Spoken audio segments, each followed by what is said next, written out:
President Trump gearing up for his greatly anticipated face-to-face with Vladimir Putin in Helsinki as he visits his golf resort in Scotland today. You know, this coming before a big week ahead that could prove to be a game changer for the president's foreign policy.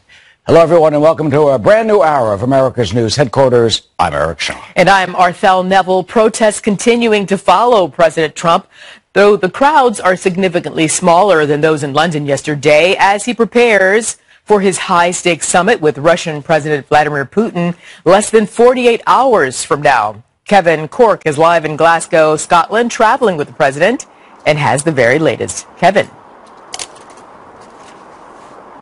Always great to be with you, Arthel. A summit with major world implications and a joint press availability that would certainly... The president was greeted by some home-crafted signs and some whistles as the folks there, the protesters we're speaking of, did that whenever they thought the president might be within earshot. Now, for his part, obviously Mr. Trump took it all in stride, wrapping up his round this morning, even waving at the demonstrators while he was out there on the links surrounded by security and, of course, having a little fun in the meantime. By the way, he also tweeted this. He said that his time on the links was his primary form of exercise. Got a smile out of that, but then again, if you're a golfer, you know that if you walk, it certainly can qualify. Now, tonight it is a relaxed evening for the first family here in Scotland. Same tomorrow before making our way over to Helsinki, Finland. The preps, meanwhile, we're told by the White House, continue for the president. He'll keep prepping for that big summit coming up with Vladimir Putin in Helsinki. Arthel, back to you. And the world will be watching. Kevin Cork, thank you, Kevin. Eric? I thought, meanwhile, somewhat looming over the summit, of course, the Justice Department's stunning announcement yesterday about the Russian election interference. Special Counsel Robert Mueller indicting 12 Russian intelligence officers, accusing them of hacking the DNC and Clinton campaign computers in order to interfere with our presidential election. Jillian Turner with more from Washington. In a new 29-page indictment the DOJ released yesterday, the Russia special counsel draws a direct link between Vladimir Putin's government and election meddling. The indictment charges 12 Russian military intel officers with conspiring to interfere with the 2016 presidential election. Specifically, they're accused of hacking and releasing emails from the Clinton campaign, the DNC, and the DCCC. Both the Deputy Attorney General and the White House taking care to point out one particular feature of the indictment: the fact it doesn't include accusations that any American citizens committed any crimes. Experts say the reality is that the Russians are highly unlikely to extradite any of their officials to the U.S. for prosecution. When we confront foreign interference in American elections, it's important for us to avoid thinking politically as Republicans or Democrats, and instead to think patriotically as Americans. And in the wake of the indictment's release, condemnation of the administration's handling of election meddling has been swift and indeed bipartisan. These indictments are clear proof that the Russian investigation is not a witch hunt. My hope would be that the president and his allies would cease and desist from calling the Mueller investigation a witch hunt. And a statement from senior Republican Senator John McCain says in part, quote, "Despite repeated warnings from our nation's top intelligence and military leaders, the Kremlin's efforts to weaken our institutions have continued unabated with insufficient action taken by the administration." This special counsel bombshell comes just 2.5 days before President Trump slated to meet with Putin one-on-one in Helsinki. It's a high-stakes summit with top-tier national security issues on the agenda. But now, many Democrats are calling for President Trump to cancel the summit in response to this indictment. Eric? All right, thanks, Jillian. And in the next hour, Steve Sandvos, who's the head of the Illinois Board of Elections, will be here. Illinois was hacked, by the way, by the Russians. We'll talk to him about that. And Eric, a very short time ago, President Trump tweeting a new reaction to those DOJ indictments. These Russians, this is what the president tweeted. He says, these Russian individuals did their work during the Obama years. Why didn't Obama do something about it? Because he thought crooked Hillary Clinton would win. That's why. It had nothing to do with the Trump administration. But fake news doesn't want to report the truth as usual. Hans von Spakovsky joins us now. He's a senior legal fellow at the Heritage Foundation and former Justice Department official. Good to have you here, Hans. First of all, what's behind the president's tweet? Well, look, the key thing to point out is that apparently from the indictment we know that the Obama administration discovered this in 2016 before the election. The real question here is why didn't they take immediate action in a counterintelligence operation to not only warn everyone involved in the political campaign of what was going on, but take steps to prevent this from happening? And there's really been no explanation of that. Well, I'm going to move on. There was an explanation, but we're going to keep going. Is there anything, Hans, in this report that can be denied or dismissed as inconsequential, incorrect, overblown, or somehow politically driven? Well, we don't really know because, remember, it's an indictment, so it's simply charges leveled by the government. They don't have to produce any evidence. These folks are never going to be indicted, so we're never going to get a case actually proven in court. The key thing, I think, for people to remember is that while we certainly should be concerned about Russians engaging in this kind of activities, what the GRU and the KGB have done is no different than what they did throughout the entire Cold War, you know, engaging in disinformation campaigns. But now isn't it a little bit different now because you've got social media, you've got emails, you've got a whole lot more ways to get directly to people, which is what they did. They really did some micro-targeting. It's a big difference. There's no question the technology makes it more effective. But if you look at the history of the Cold War and some of the disinformation campaigns they ran, including feeding information to major publications like the New York Times. I get your point. So you're saying business as usual, no kind of big deal. But here he asks, do these indictments indicate that the Mueller investigation is coming to an end, or is it picking up steam? Well, it's important to keep in mind that in all of the indictments, these indictments and the prior indictments, they're indictments of Russian intelligence operatives. There's absolutely no evidence, including in these indictments, that there was any collusion between the Russian government and the Trump campaign. And that's supposed to be the purpose of the Mueller campaign. If they really want to go after Russian intelligence operatives, then they ought to be running a counterintelligence operation, not engaging in a law enforcement investigation like this one. Understood. And by the way, you've got a lot of viewers who are very concerned about Russia having meddled, regardless of who it may or may not have been in favor of. And that's why sometimes the casual reaction to, well, you know, they did it back then, they'll do it now, they'll keep doing it. That's why that's a little bit alarming that there's such casual reaction to this. No, it's not a casual reaction. It's just that nobody should be surprised about it. No, we should have a serious reaction to it. But it's also important to keep in mind that what they did was they exposed, the inner workings of the DNC and the Hillary campaign. But it's important to keep in mind, they didn't hack any voting machines. They didn't hack any computers that were counting ballots. They didn't in any way affect the actual casting of ballots or the counting of ballots or the integrity of the election itself. That was not compromised. They were trying to run an influence operation, and that's something we need to try to stop. But it didn't change the outcome of the election. If there's something, you said this is something we need to stop. If the Trump administration does not come down hard on Russia with fierce and consequential punishment, what does that do, Hans, to the importance of such detailed counterintelligence investigative work there? And is there any national security jeopardy at play? Well, look, there's always national security issues when foreign governments try to hack into American government facilities, in political party facilities, and often in the commercial area going after companies too. That's a constant war that our intelligence agencies have to fight. Look, we have similar problems with China, which has a huge hacking operation that they use to go after Americans. So there's a lot we need to do about this. But no real specific in terms of what should be done about Russia. Quickly, should the President Trump, meet with President Putin? Yes or no? I got to go. I don't really have an answer to that, but I think he's already said that he is going to confront Putin over it, although the Russians obviously are denying that they had anything to do with this. All right, Hans, we'll keep talking about it again. We really appreciate your perspective on this. Thanks, Hans. Thank you. Yep. Eric? And Arthel, meanwhile, ahead of there's new reaction ahead of President Trump's meeting with Vladimir Putin on Monday. You know, not all lawmakers are on board with this summit. Some Democrats have been calling for the president to scrap meeting with Vladimir Putin because of those federal election interference charges.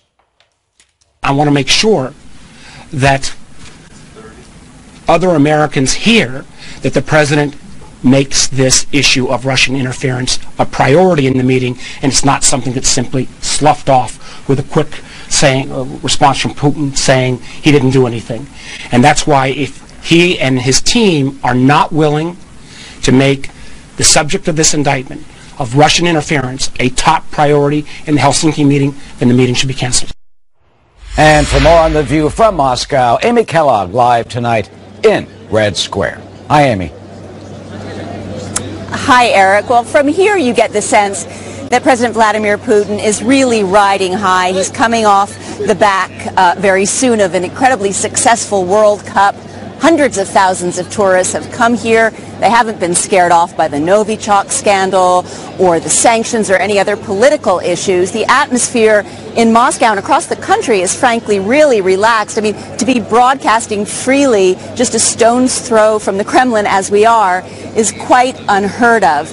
But, in fact, these indictments that came down yesterday, as we know, Eric, are deadly serious. The 13 people who were indicted back in February were civilians, largely unknown. The 12 who were charged yesterday allegedly work for the main Directorate of Military Intelligence. So it will be very hard for Putin to say, as he has in the past, if there were Russian hackers, they weren't doing their interfering in an officially sanctioned capacity. Now, Russia's foreign ministry on its Facebook page said the news last night was meant to, quote, spoil the atmosphere of the summit, done by people who don't want the normalization of bilateral relations. So what do Russians expect from this Helsinki summit on Monday? Well, some point out that Cold War summits were about, frankly, saving the world from nuclear annihilation.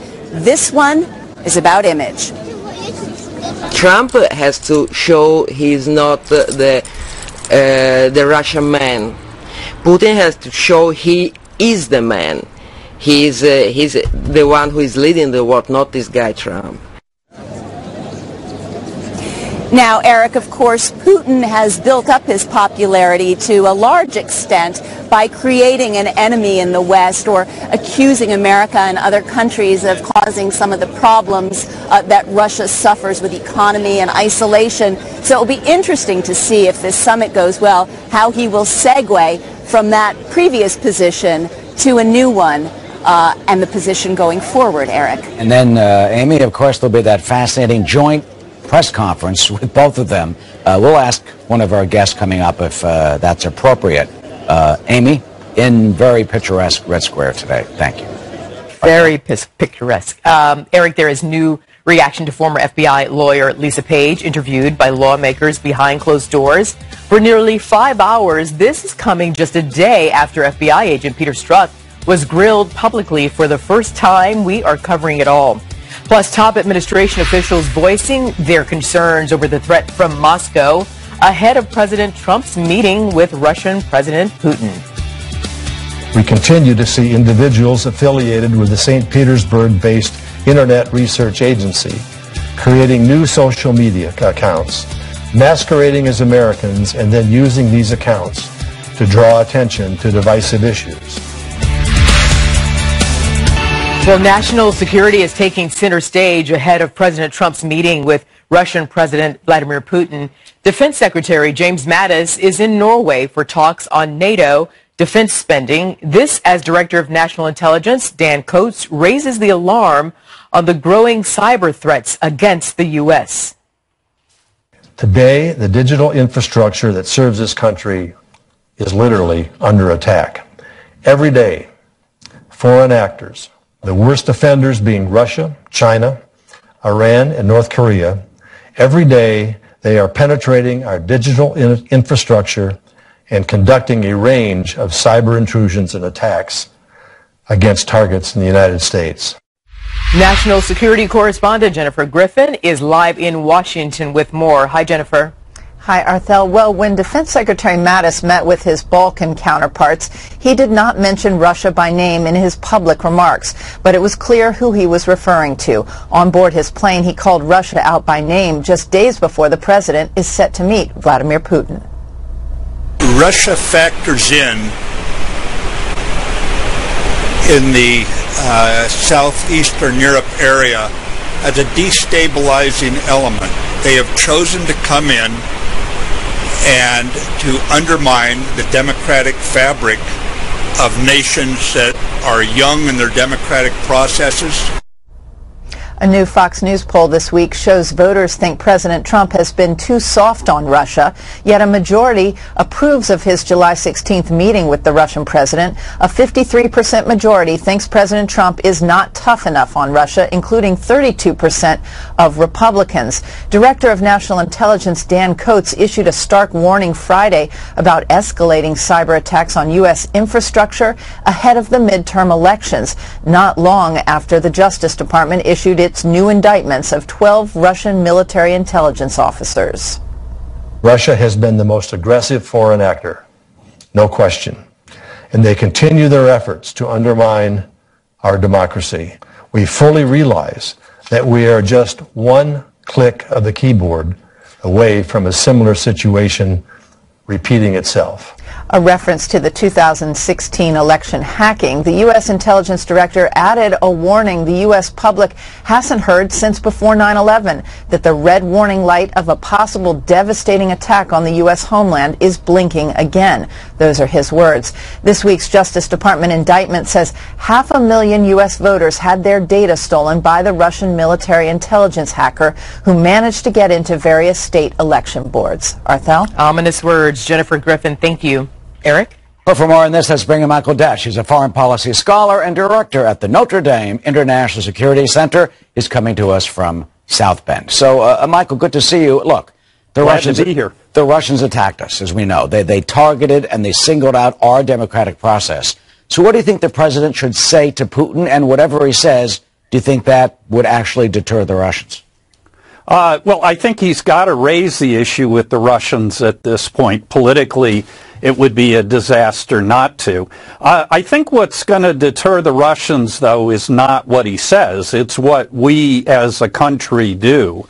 And I think the Department of Justice indictment that was just issued is part of the response to this. It's basically a shot across the bow to the Russians to say, hey, we're in your networks, we know a lot of what's going on, and by the way, we can do stuff too. Were you surprised at the detail that was in that indictment? Not just names, and identities, but real specifics.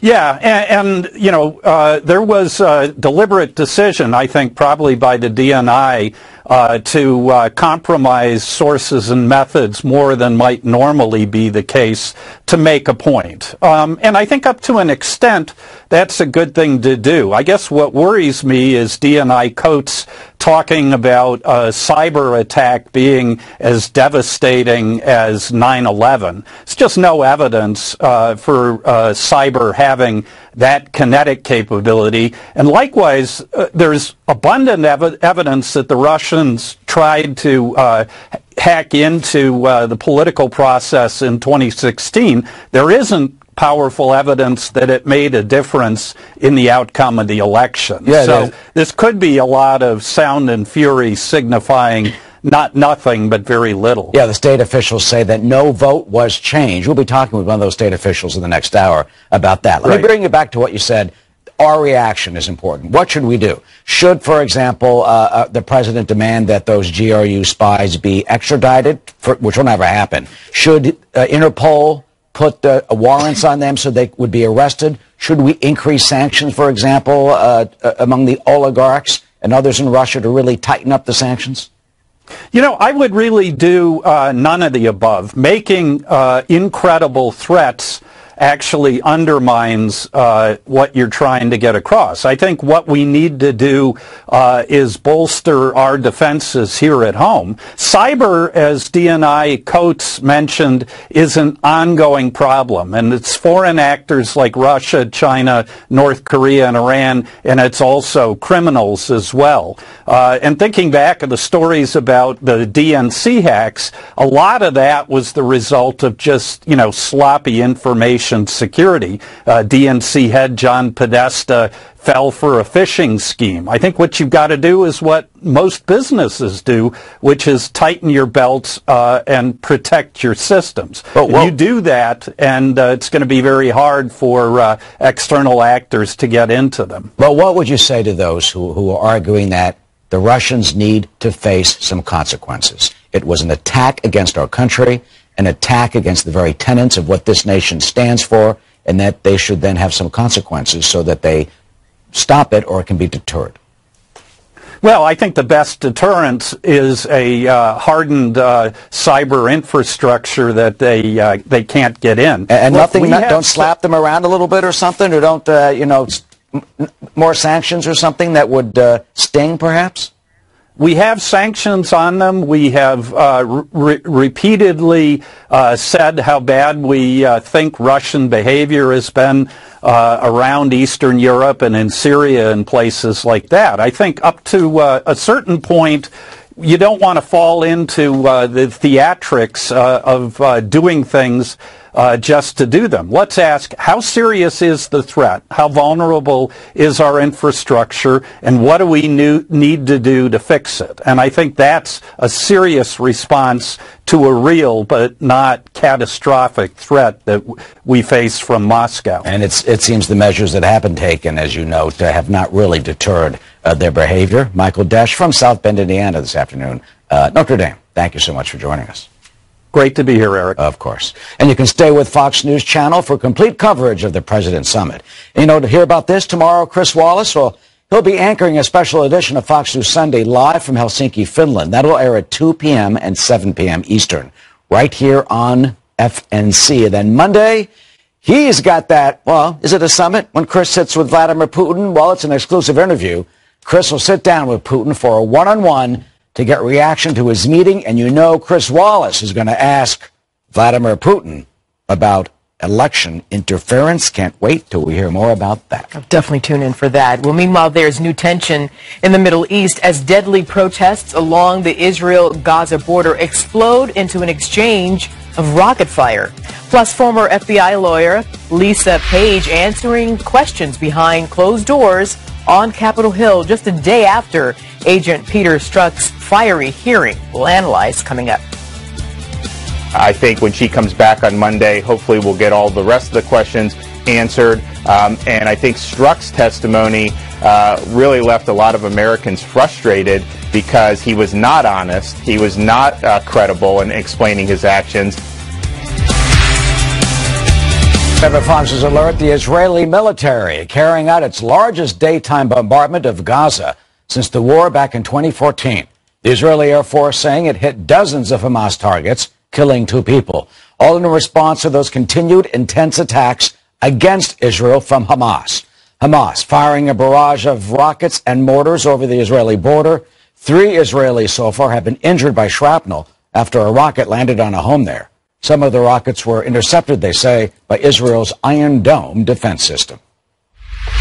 Well, former FBI lawyer Lisa Page interviewed by lawmakers behind closed doors for nearly 5 hours just a day after FBI agent Peter Strzok was grilled publicly for the first time. This, as many Republicans say, their anti-Trump text messages are evidence of partisan bias within the nation's top law enforcement agency. Republican Congressman Mark Meadows tweeting, quote, "Remarkably, we learned new information today suggesting the DOJ had not notified Lisa Page of Congress's outstanding interview request for over 7 months now. The DOJ, FBI appear to be continuing their efforts to keep material facts and perhaps even witnesses from Congress." Congressman Meadows also had this to say after the Page deposition. I can tell you, Lisa Page is a very credible witness. She's doing her best to help us find the truth, and I can tell you that I think in ways she's been falsely accused about not being willing to cooperate. Stephen Nelson is here. He's a White House reporter for the Washington Examiner. Stephen, thank you so much. So jumping right in, what is the most crucial part of Page's deposition as you can figure out, and why, and does it depend on political perspective? Well, we really don't know what she told lawmakers behind closed doors for 5 hours yesterday. The details are going to be coming forward, and as we've heard, Republicans have characterized her as cooperative and her demeanor as significantly different than Peter Strzok's defiance and unapologetic stance the day previously when he engaged in the 10-hour partisan brawl on Capitol Hill that was streamed live. Yeah, I know you don't know. I was just wondering, per your reporting and what you're hearing post deposition, if you were able to kind of string some things together. But here we move on, and I want to know: did Lisa Page, according to your reporting, what you're hearing there, did Lisa Page hurt or help her credibility? Well, she gave the impression to Republican lawmakers that she was credible. We just played the clip of Congressman Maddow saying that she is doing her best to help us find the truth. The Republican critics of her exchanges with Peter Strzok so far have been saying good things about her degree of cooperation. Matt Gaetz, congressman from Florida, who's been very active on this issue, however, questioned the participation of FBI attorneys advising her on what to answer. She is no longer an FBI employee, so he's questioned why they should be doing this with her testimony. Is it perhaps that she could possibly be in jeopardy of exposing some classified information, FBI information? Might that be the reason? Certainly. She was an FBI lawyer, a top FBI lawyer, and the Bureau, of course, feels an interest in her testimony. Gaetz has questioned whether that's appropriate. I'm sure there will be more questions of this when she completes her testimony on Monday. Let's talk about Peter Strzok now. Did he hurt or help his credibility? Well, I think that anyone who watched that hearing came away with the impression that that he was unapologetic. He felt that he did nothing wrong using his government phone to send these messages to Page denouncing President Trump. At one point, D.C.'s Democratic Congresswoman Eleanor Holmes Norton pointed out to him that he was using a government device to send these messages, which was really the core of the problem. That's how he was discovered to have been doing this. He felt that he did nothing wrong, and I think that many Republicans feel otherwise.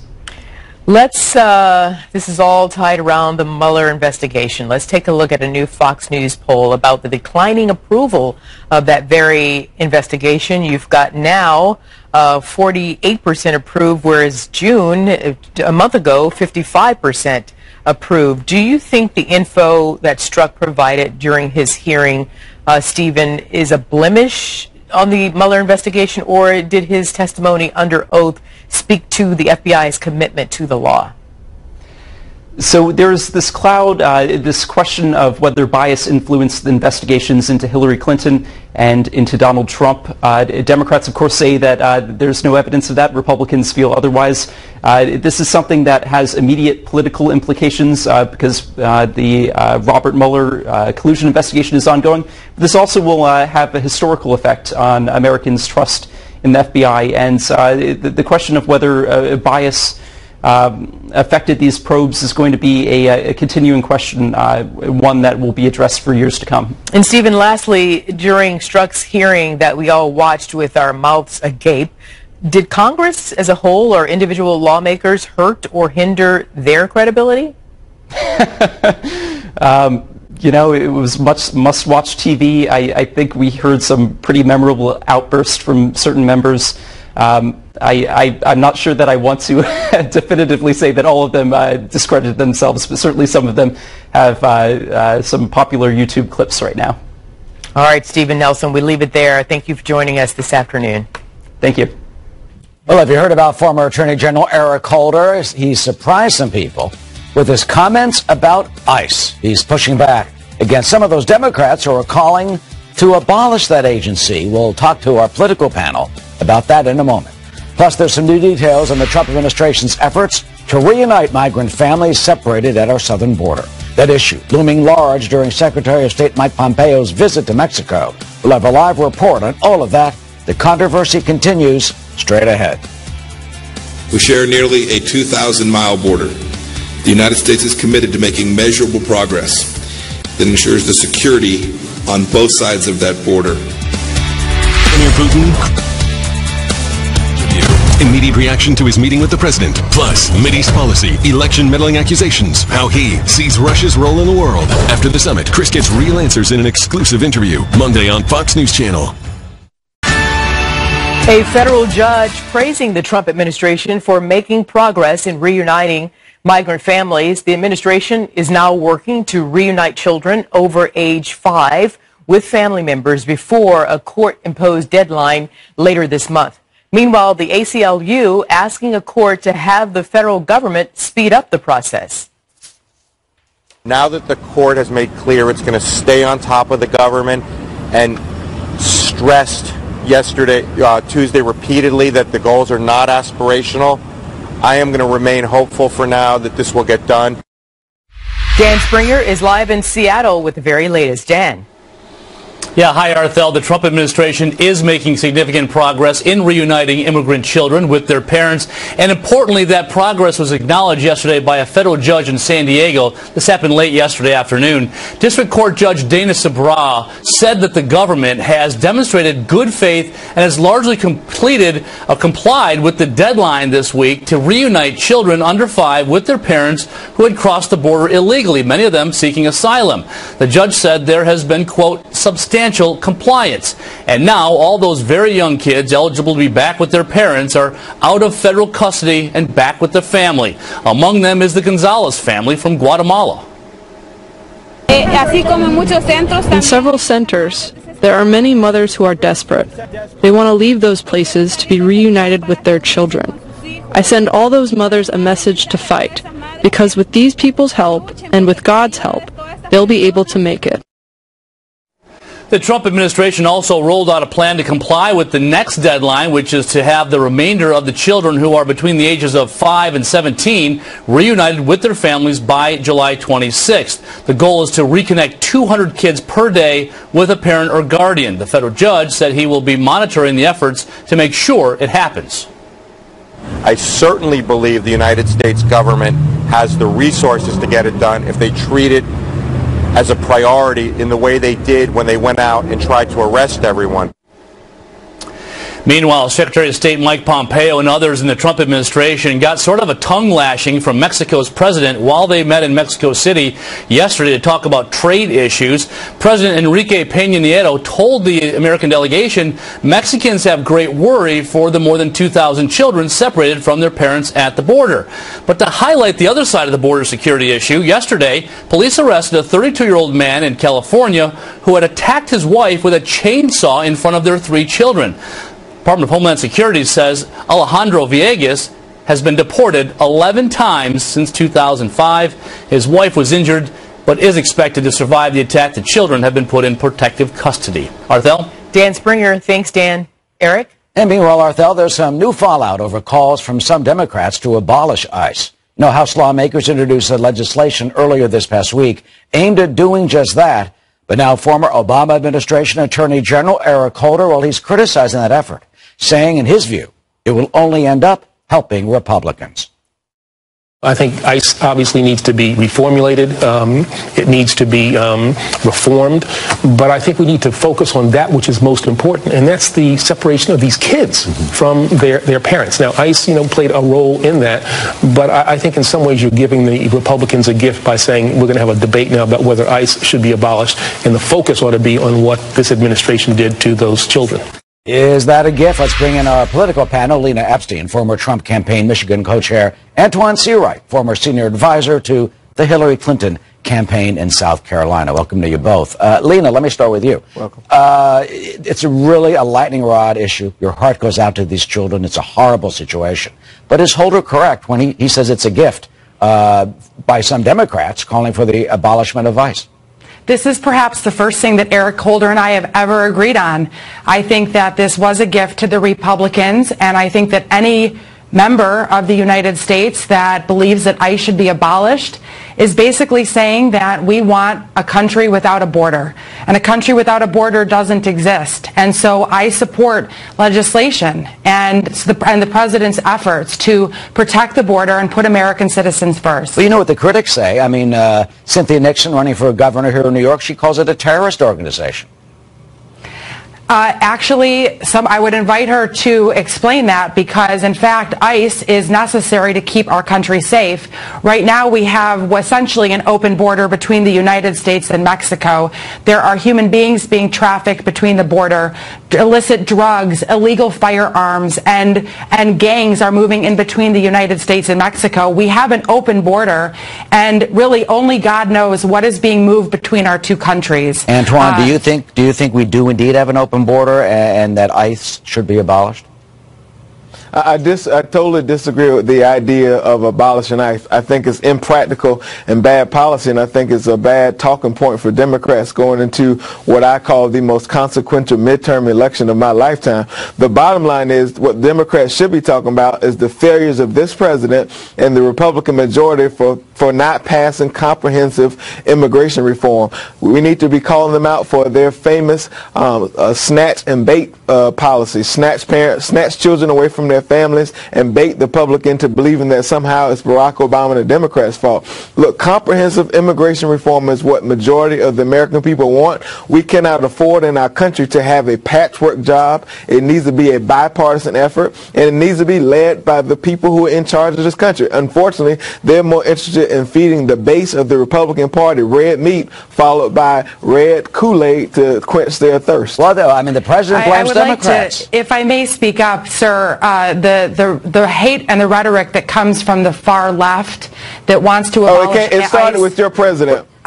Well, sir, President Trump is president for all United States citizens. But if you would allow me to finish my thoughts, sir, respectfully. Sure, I will. But I just want to. I will. I'm not going to apologize for supporting a president that puts American citizens first. I'm not going to apologize for a president who wants to secure our borders. I'm a candidate for the United States Congress, and I meet with voters every single day. And the voters in Michigan are happy that a president is putting them first. We don't want an open border between our two countries. Lena, but what about the heartbreaking scenes that we have seen? Lena, the president's supporters. Let me just jump in for a second. I have said this publicly that I congratulate President Trump and the administration on their efforts to bring families back together. I'm a young mother. I have a 9-month-old baby. No mother should ever be separated from her child. And I congratulate and applaud President Trump and the administration's efforts to reunite these 2,900 families. Antoine, last word on that. Lena, I'm not asking you to apologize. I'm just asking you to join the reality club and say, look, this president, your president, and the Republican Congress has failed on the issue of immigration. They've used it as a red meat issue to get a reaction out of the base, and they are solely responsible for parents being separated from their children under the zero tolerance policy implemented by the Trump administration. I'm not asking you to apologize. I'm asking you to be held accountable.